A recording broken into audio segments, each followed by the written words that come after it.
رمضان کا مہینہ وہ بابرکت مہینہ ہے جس مہینے کے اندر قرآن نازل ہوا۔ قرآن کریم جس مہینے میں نازل ہوتا ہے اس مہینے کو اللہ رب العالمین تمام مہینوں میں سب سے افضل بنا دیتا ہے۔ شہر رمضان الذی انزل فیہ القرآن، رمضان کا مہینہ وہ بابرکت مہینہ ہے جس مہینے کے اندر قرآن نازل ہوا۔ اب کسی سے پوچھیں کہ مہینے کتنے ہوتے ہیں ایک سال میں؟ 12۔ ان سے پوچھو کہ ان 12 مہینوں میں سب سے افضل مہینہ کون سا ہے تو آپ کو جواب ملے گا رمضان۔ عام دنوں میں ایک نیکی کا ثواب 10 گنا، لیکن رمضان میں ایک نیکی کا ثواب 70 گنا۔ عام دنوں میں ایک رکعت نماز پڑھیے تو 10 رکعت کا ثواب، رمضان میں ایک رکعت پڑھیے تو 70 رکعت کا ثواب، اور نیت اگر اچھی ہے تو اس سے بھی زیادہ اللہ رب العالمین بڑھا دیتا۔ لیکن رمضان کے مہینے کو یہ فضیلت کیسے ملی؟ کیوں ملی؟ اس لیے ملی کیونکہ اس مہینے کے اندر قرآن نازل ہوا ہے۔ آپ دیکھیے رات روز آتی ہے، سورج نکلا تو ڈوبے گا بھی، لیکن آپ اندازہ لگائیے کہ رمضان کو سب سے بڑی فضیلت اس لیے ملی کیونکہ اس مہینے میں قرآن نازل ہوا، لیکن رمضان کے دن میں، رمضان کے مہینے کے دن میں یا رات میں قرآن کب نازل ہوا؟ تو اس کا جواب ہے رات میں قرآن نازل ہوا۔ نبی اکرم پر جو قرآن کی آیتیں نازل ہوئیں وہ رات میں نازل ہوئیں۔ اللہ رب العالمین نے رمضان کے مہینے کی جس رات میں قرآن اترا، قرآن نازل ہوا، اس قرآن کی برکت سے اللہ رب العالمین نے اس رات کو بھی تمام راتوں میں سب سے افضل قرار دے دیا، اور کیا فرمایا؟ اِنَّا أَنزَلْنَاهُ فِي لَيْلَةِ الْقَدْرِ، ہم نے اس قرآن کریم کو لیلۃ القدر میں رمضان کی طاق راتوں میں سے کسی ایک رات میں اتارا۔ وَمَا أَدْرَاكَ مَا لَيْلَةُ الْقَدْرِ، اور تمہیں کیا معلوم کہ لیلۃ القدر کیا ہے؟ جس رات میں ہم نے اس قرآن کریم کو نازل کیا، اس قرآن کے نازل ہونے کی وجہ سے اللہ رب العالمین نے اس رات کو 1000 مہینوں کی عبادت سے زیادہ فضیلت عطا فرما دی۔ لیلۃ القدر خیر من الف شہر، اس رات کا جاگ لینا 1000 مہینوں کی عبادت سے زیادہ بہتر ہے۔ 1000 مہینوں کی عبادت ایک طرف اور اس ایک رات کی عبادت ایک طرف، اور اس ایک رات کی عبادت 1000 مہینوں کی عبادت سے زیادہ افضل۔ اب آپ اندازہ لگائیے اس رات کو یہ فضیلت کیوں ملی؟ قرآن کریم کی برکت سے۔ آپ ان بچوں کو معمولی مت سمجھیے،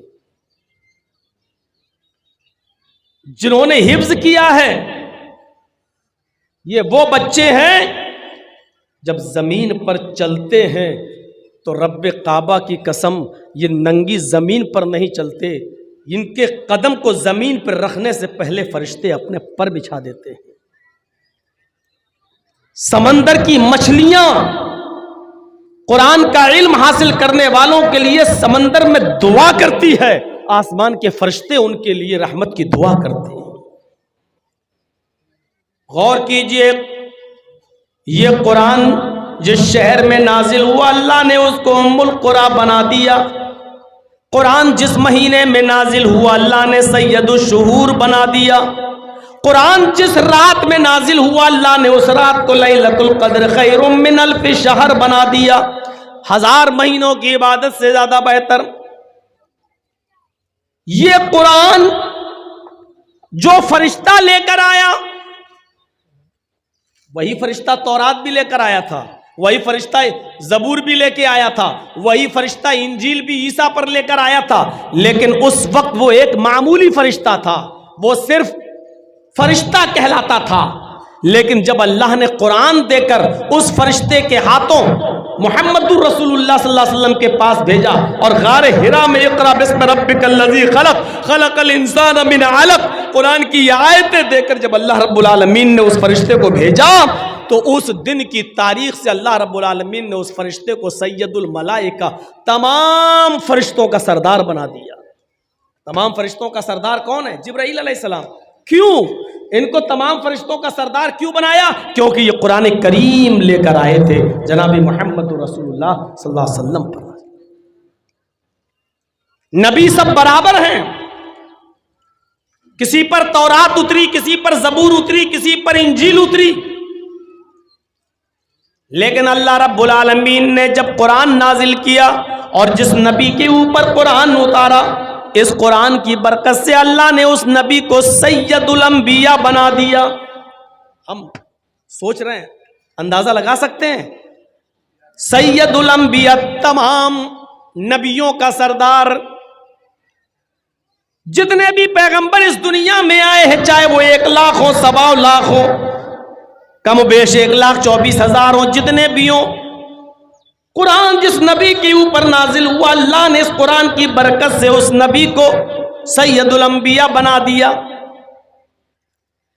اور یہ قرآن جس امت نے پکڑا اور پڑھا اور سیکھا، اپنے کنٹھسٹ کیا، اس پر عمل کیا، تو اللہ نے اس کو خیر امت بنا دیا۔ کنتم خیر امت، تم سب سے بہتر امت ہو۔ دنیا میں بہت سی امتیں، بہت سی قومیں، لیکن تمہیں سب سے بہتر قوم بنایا جا رہا ہے، اس لیے کیونکہ تم قرآن کو پڑھتے ہو اور قرآن کے مطابق تم دوسروں کو نیکی کا حکم دیتے ہو اور برائیوں سے لوگوں کو روکتے ہو۔ کنتم خیر امہ، قرآن جس امت نے پکڑا اس کو خیر امت کہہ دیا۔ جب قرآن شہروں کی حیثیت بدلتا ہے، فرشتے کی حیثیت بدلتا ہے، مہینے کی حیثیت بدلتا ہے، رات کی حیثیت بدل رہا ہے، تو ایسا کیسے ہو سکتا ہے جو قرآن پڑھائے اس کا مقام نہ بدلے اور جو قرآن پڑھے اس کا مقام نہ بدلے؟ ایسا کیسے ہو سکتا ہے؟ اس لیے اللہ کے نبی نے فرمایا، خیرکم من تعلم القرآن وعلمہ، تم میں سب سے بہتر وہ ہے جو قرآن کو خود پڑھتا ہے اور دوسرے کو پڑھاتا ہے، جو خود سیکھتا اور دوسرے کو سکھاتا ہے۔ یہ ہے قرآن کا مقام، یہ ہے قرآن کا مرتبہ، یہ ہے قرآن کی حیثیت جس نے دنیا کی تمام چیزوں کی حیثیتوں کو بدل دیا۔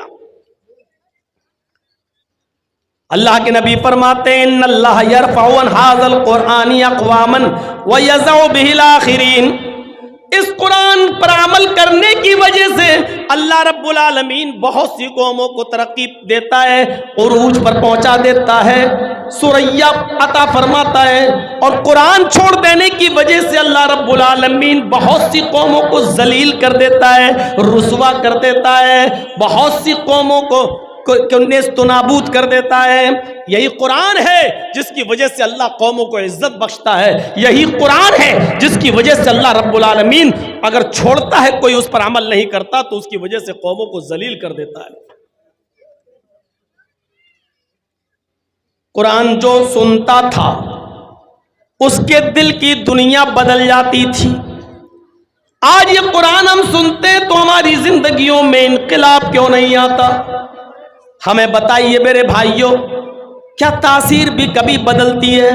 برف پہلے ٹھنڈا تھا، آج بھی برف ٹھنڈا ہے۔ آگ پہلے گرم تھی، آج بھی آگ گرم ہے۔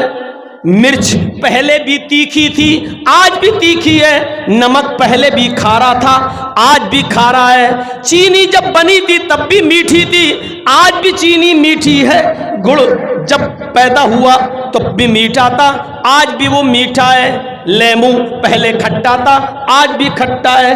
دنیا کی کوئی چیز اٹھا کر دیکھ لو، کسی چیز کی حیثیت میں ہم چینجنگ نہیں دیکھتے ہیں، تبدیلی نہیں دیکھ رہے ہیں۔ مرچ جب پیدا ہوئی تو تیکھی، آج بھی تیکھی۔ نمک پہلے کھارا، آج بھی کھارا۔ چینی اور گڑ پہلے میٹھا، آج بھی میٹھا۔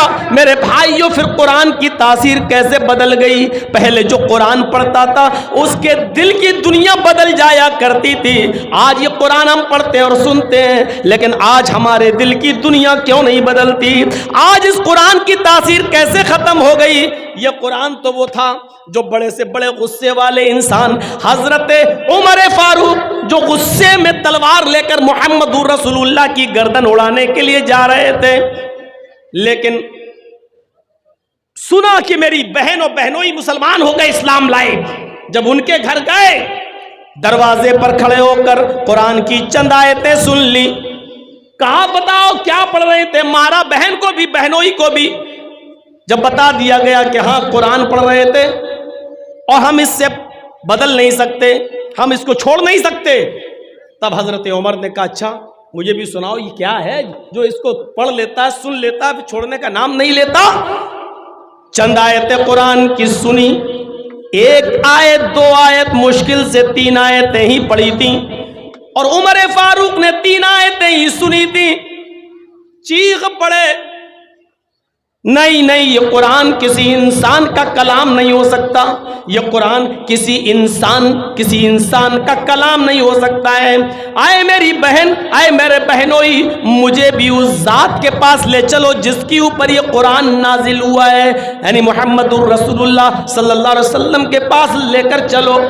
جب حضرت عمر کو نبی اکرم کے پاس لایا گیا تو یہی عمر قرآن کی چند آیتیں سن کر محمد رسول اللہ کے ہاتھ پر بیعت کر کے اسلام لے آتے ہیں۔ قرآن کی چند آیتیں کوئی سن لیتا تھا دل کی دنیا بدل جاتی تھی۔ آج کیا ہو گیا ہم قرآن سنتے ہیں لیکن ہماری دل کی دنیا نہیں بدلتی ہے۔ یہی قرآن ہے۔ عبداللہ ذوالبجادین جنگل میں بکریاں چرا رہا ہے اور محمد رسول اللہ پر ایمان لانے والے صحابہ بھی جنگل میں بکریاں چرا رہے ہیں۔ ہاں بکریاں چرا رہے ہیں، بکریاں چراتے جاتے اور صحابہ قرآن کی آیتیں گنگناتے جاتے، بکریاں چرا رہے ہیں اور قرآن کی تلاوت زور زور سے کرتے جا رہے ہیں، جنگل میں پڑھتے جا رہے ہیں۔ عبداللہ ذوالبجادین جو پکا کافر ہے، اس کے کانوں میں قرآن کی آواز ٹکراتی ہے، صحابہ کو قرآن پڑھتے ہوئے دیکھتا ہے تو کان لگا کر سننے لگتا ہے۔ ابھی اس نے چند آیتیں ہی سنی تھی، جنگل میں بکریاں چراتے ہوئے چند آیتیں ہی سنی تھی کہ وہ فوراً اپنی بکریاں لے کر واپس آتا ہے اور اپنے چچا سے کہتا ہے اے چچا ان بکریوں کو پکڑو، اب میں ان بکریوں کو نہیں چراؤں گا اور آپ کی غلامی سے آزادی چاہتا ہوں، اس لیے کہ آج ہم نے ایک ایسی کتاب سنی ہے، آج ایسی آیتیں سنی ہے، آج ایسا کلام سنا جو کسی انسان کا کلام نہیں ہو سکتا ہے۔ عبدالعزیٰ کو، یہ عبدالعزیٰ نام ہے ابھی ان کا، یہ کافر تھے۔ ابھی جب قرآن کی چند آیتیں سننے کے بعد اپنے چچا کے پاس گئے تو کہا اپنی بکریاں لو۔ چچا نے کہا کیوں، کیا بات؟ اب میں اسلام لاؤں گا۔ چچا نے کرتا اتروا لیا، لنگی اتروا دی، گنجی اتروا دی، جوتے تک اتروا دیے، بالکل برہنہ کر دیا، ننگا کر دیا، اور فرمایا جب تم ہمارے نہیں رہے، اسلام لانا چاہتے ہو، قرآن پر عمل کرنا چاہتے ہو، قرآن پر ایمان لانا چاہتے ہو تو میں نے جو کچھ دیا سب کچھ واپس کرو۔ کرتا اتار دیا، جوتے اتار دیے، گنجی اتار دی، جو کچھ امامہ سب اتار دیا، صرف لنگی رہ گئی۔ کہا چچا جان صرف اتنی اجازت دے دو کہ میں اپنے گھر جاؤں اور اپنی ماں سے کپڑا لے لوں، اس کو ہم لپیٹ لیں اور آپ کی لنگی ہم آ کر واپس کر دیں۔ چچا کہتا ہے نہیں، اتنی دیر کی بھی اجازت نہیں دوں گا کہ تم اپنے گھر جاؤ، اگر تم اسلام پر عمل کرتے ہو، قرآن پر ایمان لانا چاہتے ہو تو تمہیں لنگی ابھی اتارنا پڑے گی۔ تھوڑی دیر کے لیے عبدالعزیٰ نے سوچا اگر لنگی اتار دوں گا تو بالکل ویسے ہو جاؤں گا جیسے کوئی جانور، بھیڑ بکری۔ پھر سوچا جب ایمان لے ہی آیا ہوں، کلمہ پڑھنے کے لیے تیار ہوں تو یہ قربانی بھی دے دینا چاہیے۔ اپنی لنگی اتاری اور پھینک دی اپنے چچا کے منہ پر، اور چچا کے گھر سے اپنے گھر تک برہنہ، ننگا، کما ولدت امہا، جیسے اس کی ماں نے اسے آج ہی پیدا کیا ہو۔ اس ظالم چچا نے لنگی تک چھین لی اور اپنے چچا کے گھر سے اپنے گھر تک جب آیا تو بالکل برہنہ اور ننگا آیا۔ راستے میں لوگوں نے اس کو ٹوکا، اے عبدالعزیٰ یہ کیا ہو گیا؟ اور عبدالعزیٰ کہتا ہے اب میں مومن ہوں، اب میں مومن ہوں۔ کیسا لگ رہا ہے یہ جملہ؟ اب میں مومن ہوں، یعنی ساری چیزیں اتار دی، اب میں مومن ہوں، یعنی ایمان قربانی مانگ رہا ہے۔ میں نے اپنے کپڑوں کی، جوتے کی، گنجی کی، یہاں تک کہ لنگی تک کی قربانی دے دی کیونکہ اب میں مومن ہوں۔ میرے بھائیوں ذرا تصور کرو کہ اس حال میں اب میں مومن ہوں کیسا لگ رہا ہے۔ آپ تو اپنی نیند کی قربانی دے کر مسجد میں نہیں آ سکتے ہو، آپ تو ہوٹل پہ چائے پینے بیٹھ گئے اور اذان ہو رہی ہے تو ابھی چائے بنی نہیں ہے، لیکن آپ کو معلوم ہے جب تک چائے پیئیں گے جماعت نکل جائے گی، لیکن آپ چائے کی قربانی نہیں دے سکتے ہو مسجد کے لیے. اذان کی آواز سن کر ہم مسجد کی طرف نہیں آ سکتے ہیں. ہم دکان پہ بیٹھے ہیں اور اذان کی آواز آ رہی، ہم دکان کی قربانی نہیں دے سکتے ہیں. اور پوچھو تو کہیں گے ہم مومن ہیں، ہم مومن ہیں. ایمان قربانی مانگتا ہے، قربانی. چچا نے اتنا ہی کہا تھا، اگر تم قرآن پر ایمان لانا چاہتے ہو تو لنگی بھی اتار دو. اور اس نے اجازت اتنی مانگی تھی بس کہ مجھے گھر تک جانے کی اجازت دے دو، صرف لنگی تو ہے، چادر پہن لیں گے اور آپ کی لنگی آپ کو دے دیں گے. کہا کہ نہیں، اگر قرآن پر عمل کرتے ہو، ایمان لانا چاہتے ہو تو لنگی بھی اتارو. اور اس نے پھر لنگی بھی اتارو. ایمان قربانی مانگتا ہے، قربانی. کیسا لگ رہا ہے اس حال میں عبد العزیٰ کا ایمان؟ بہرحال جب وہ اپنے گھر پہ جاتا، دروازے کو دستک دیتا، ماں نے دروازہ کھولا. ماں نے دروازہ کھولا تو کیا دیکھا؟ میرا بیٹا ننگا. بڑا تھا عبد العزیٰ، اس لیے سر گھما لیا. بیٹے اس حال میں تم اپنی ماں کے سامنے آئے ہو، کیا ہوا؟ میرے دیور نے، تمہارے چچا نے تمہارے ساتھ یہ سلوک کیوں کیا؟ عبد العزیٰ کہتا ماں اس لیے کیونکہ میں ایمان لا رہا ہوں، میں قرآن کو ماننا چاہتا ہوں، میں اسلام لانا چاہتا ہوں. میں نے قرآن کی آیتیں سنی، میرا دل آیا ہے، میں قرآن کریم پر عمل کروں گا. ماں وہ کسی انسان کا کلام نہیں، وہ اللہ کا کلام ہے. ماں نے کہا اچھا تو تو اپنے باپ دادا کا دین چھوڑ دیا؟ کہا ماں باپ دادا کا دین ناقص تھا، ہم نے چھوڑ دیا، محمد کے دین پر ایمان لانے جا رہے ہیں. دروازہ بند کر دیا ماں نے. اگر تو محمد کے رب پر ایمان لاتا ہے، قرآن پر ایمان لاتا ہے، تو میرے گھر کے دروازے بھی تیرے لیے بند.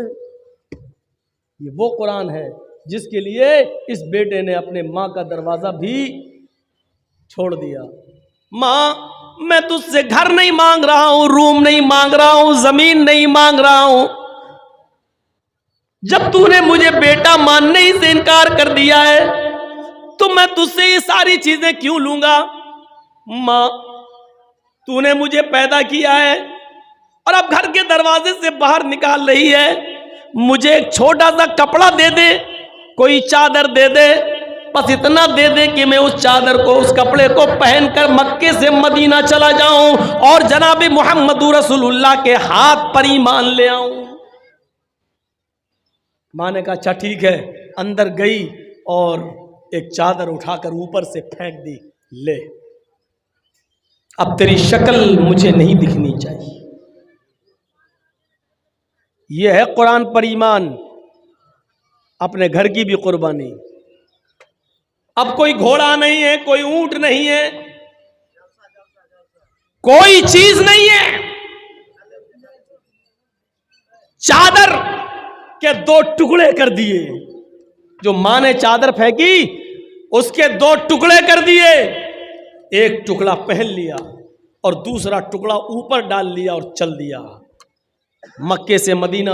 جن لوگوں نے حج یا عمرہ کیا ہوگا وہ اچھی طریقے سے جانتے ہوں گے، کوئی تقریباً 400 کلومیٹر کی دور.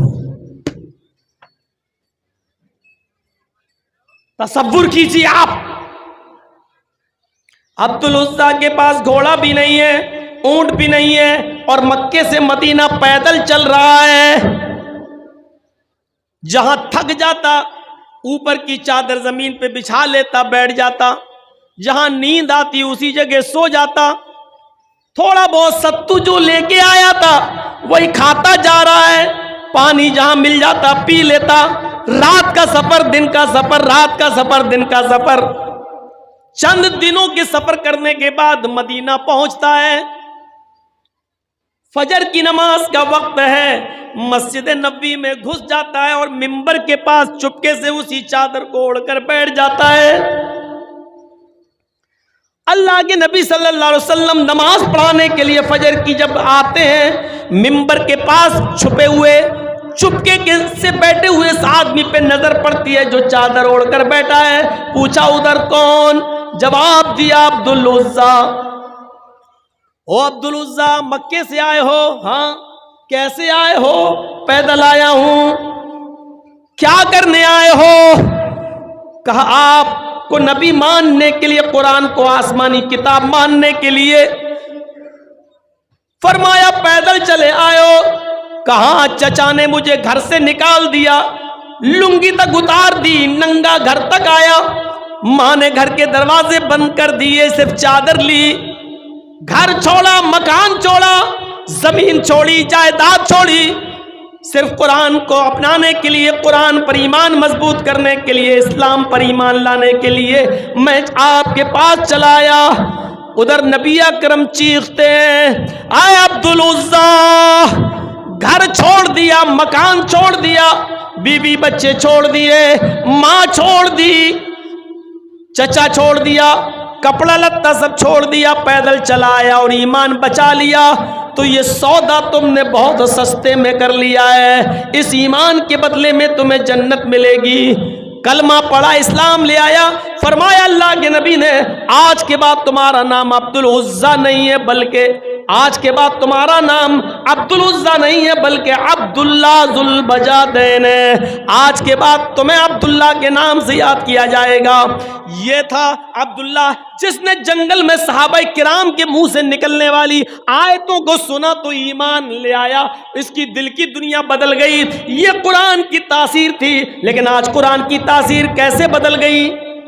ابھی میں نے مثال دی، ان کھانے پینے کی چیزوں کی تاثیر نہیں بدلی، قرآن کی تاثیر کیسے بدل گئی؟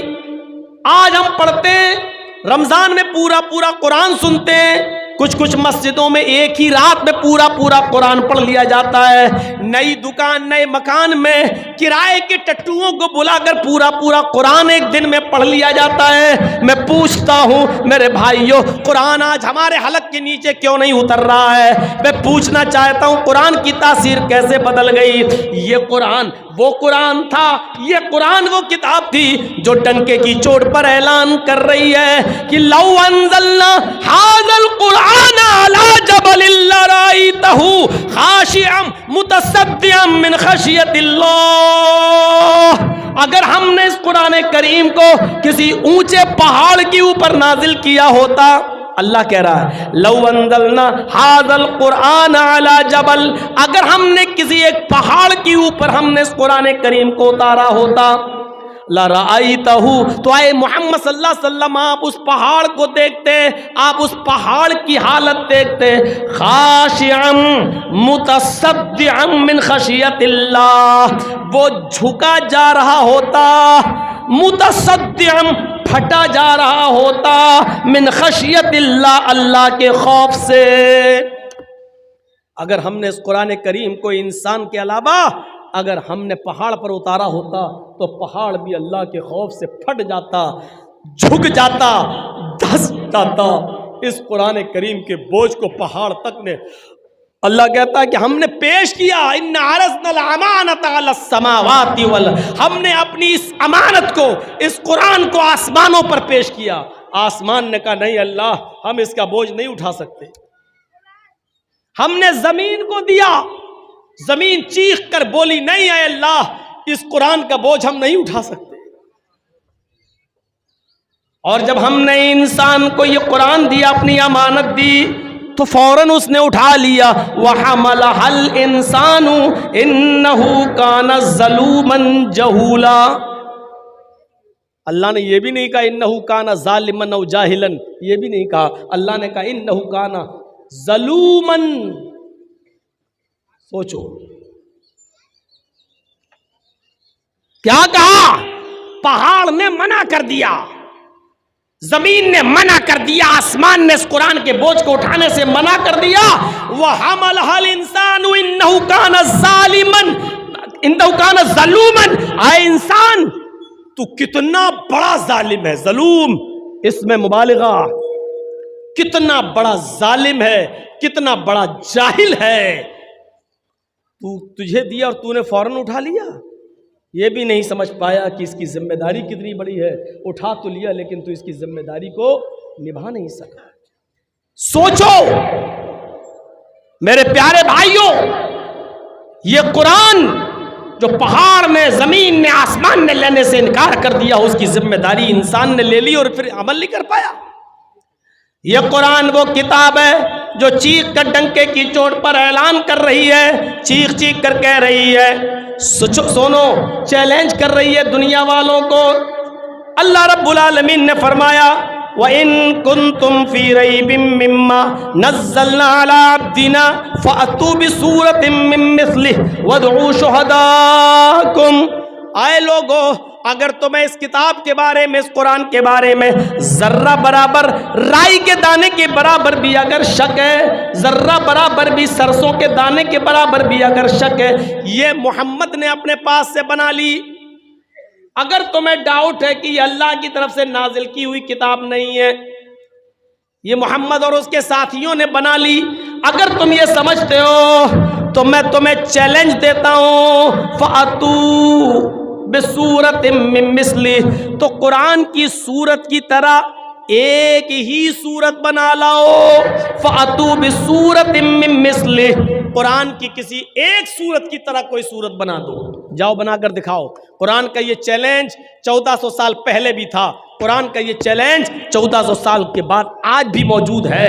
آج بھی بہت سے یہودی عرب ممالک کے اندر عربی بولتے ہیں، آج بھی بہت سے یہودی، چلے جائیے شام میں، چلے جائیے اردن میں، چلے جائیے الجزائر میں، چلے جائیے سعودی عرب کو چھوڑ کر آپ اور دوسرے عربی ممالک میں چلے جائیے، وہاں آج بھی عربی بولنے والے یہودی، عربی بولنے والے عیسائی آج بھی موجود ہیں۔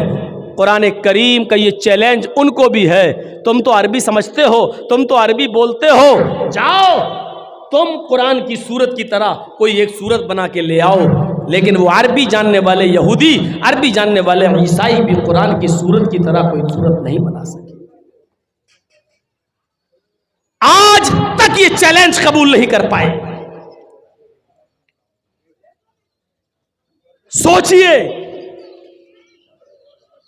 اور کائنات کی صبح تک، قیامت کی صبح تک کوئی بھی شخص قرآن کی صورت ایک بھی صورت کی طرح کوئی صورت نہیں بنا سکتا۔